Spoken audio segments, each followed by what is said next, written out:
reversal. As you can see, Kell Brook was moving forward. He shot a jab out there. Crawford timed it over the top with a nice, short, I would say jab, hook, jab, hook type. That's the first knockdown. Remember, the ropes held him up. Boom. That look in his eyes. At this point, the fight was as good as done because Terence Crawford is one of the best finishers in the game. You can't be hurt like that against Crawford, especially as we get ready for our championship main event. This fight scheduled for 12 rounds. Terence Crawford in the blue and gold trunks. Kell Brook repping the UK in the white with red and blue. And right away, you see Terence Crawford starting in the orthodox stance, but he will switch, arguably the best to ever do it, between southpaw and orthodox. Fighting a lot more recently, Chris, in that southpaw stance, but here he is starting in an orthodox. Yeah, I'm surprised actually to see him coming out orthodox. I expected him to come out southpaw. I think Kell Brook probably expected him to as well. There you see that jab from Kell Brook. He actually has an excellent jab. Uses it very well. Is very active with it. Is Kell Brook. So that's going to be a big weapon for him, especially early on. Sure is, and it's something that Crawford and his team are aware of, telling us in our fighter meetings this week. Terence saying, I see him trying to out-jab me and time me and continue to jab before me, but I have a pretty strong, pretty quick jab as well. We saw a lot of that in that fight against Postal, who a lot of people talked about Victor Postal's jab, and Crawford beat him to that. So we'll see which game plan prevails here, as the 1-2 of Brook is also a beautiful, a thing of beauty to watch.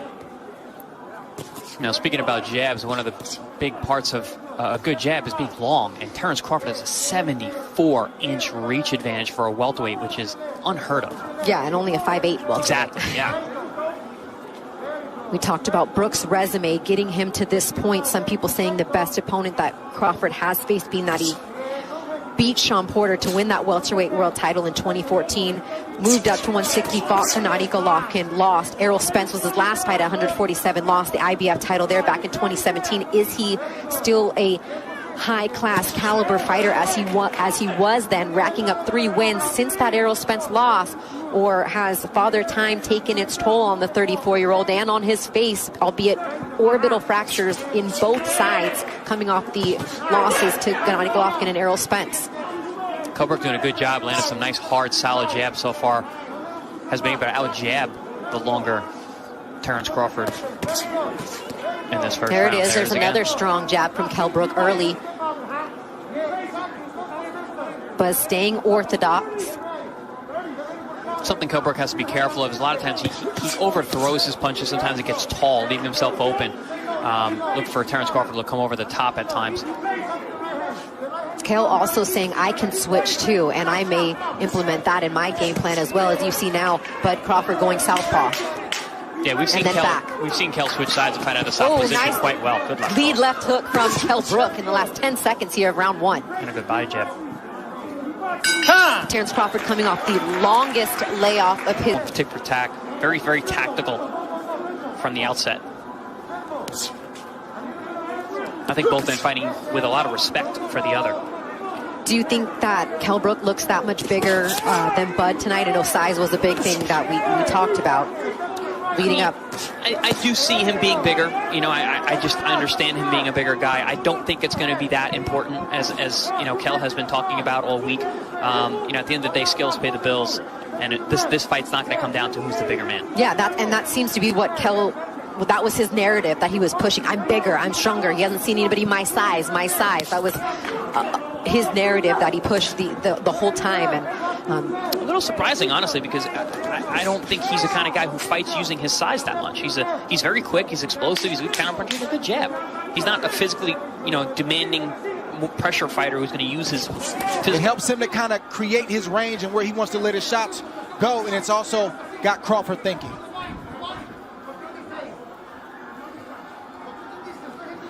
The fight's going to get interesting if Crawford is able to make adjustments. I've seen Brook have a great plan A. He's got a great boxing ability, but when fights get deep and there's time to make adjustments, like in the Spence fight, I don't see him make that adjustment. We've seen Crawford do it in the past. He's going to have to do it right now because plan A, Brook has the advantage. Spence fight happened in May of 2017. That was the last time Brook fought at this 147-pound limit. He was fighting brilliantly, and then Spence got to him with the power and scored an 11th round TKO with a broken left orbital bone suffered. You also want to see how Brook takes the shots of Crawford as he starts to land clean, flush shots.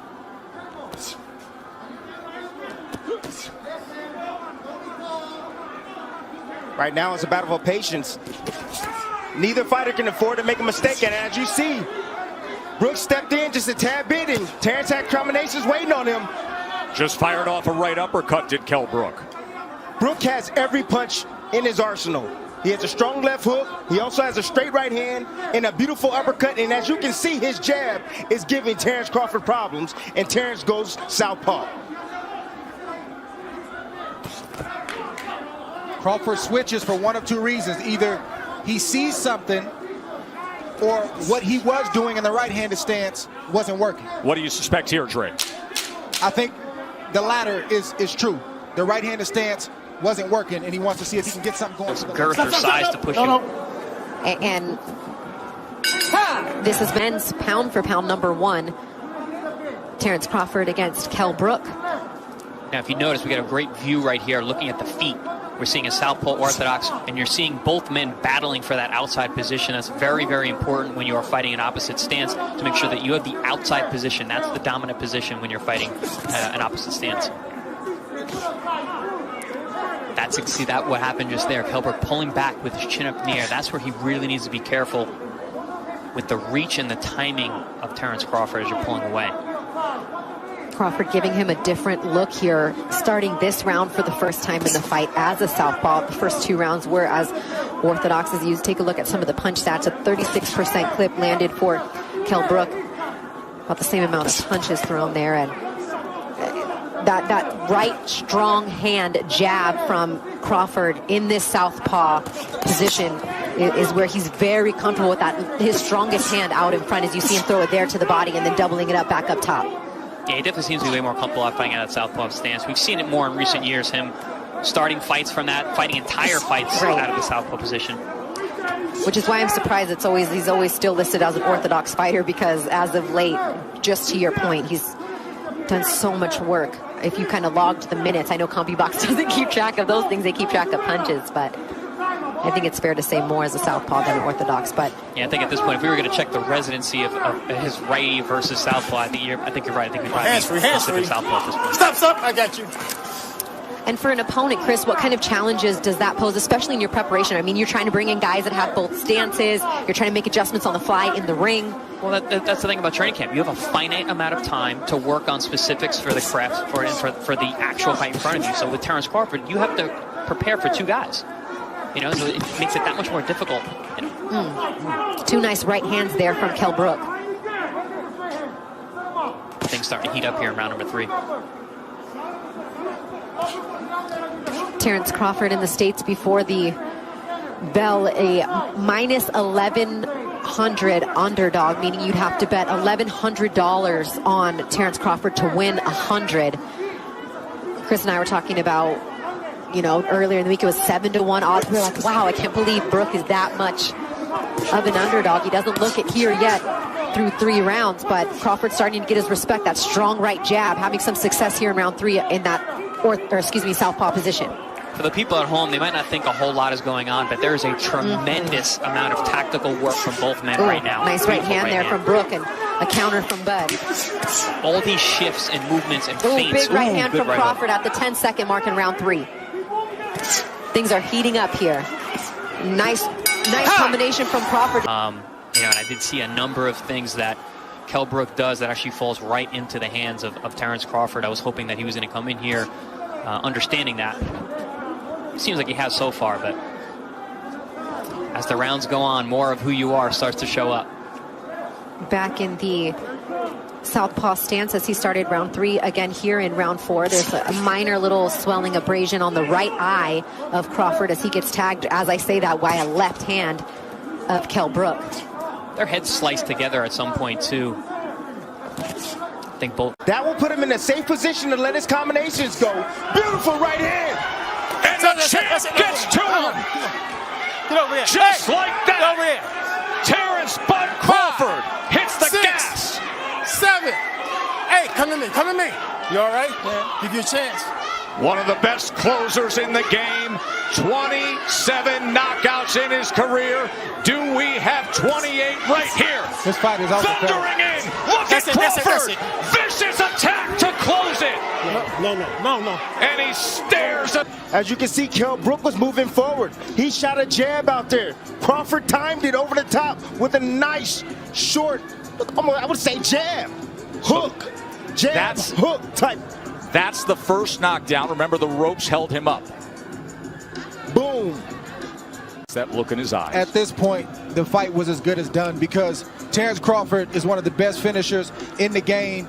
You can't be hurt like that against Crawford, especially knowing that he had a slow start. He wants to come in here and prove a point and remind everybody why he's atop that list, and that's how you do it. Once again, to your point, Tim, it's not a 3 or 4 round fight. It's a 12-round fight or less. And I wanted to see the reaction from Kell Brook once Terence Crawford landed a clean shot and we got our answer.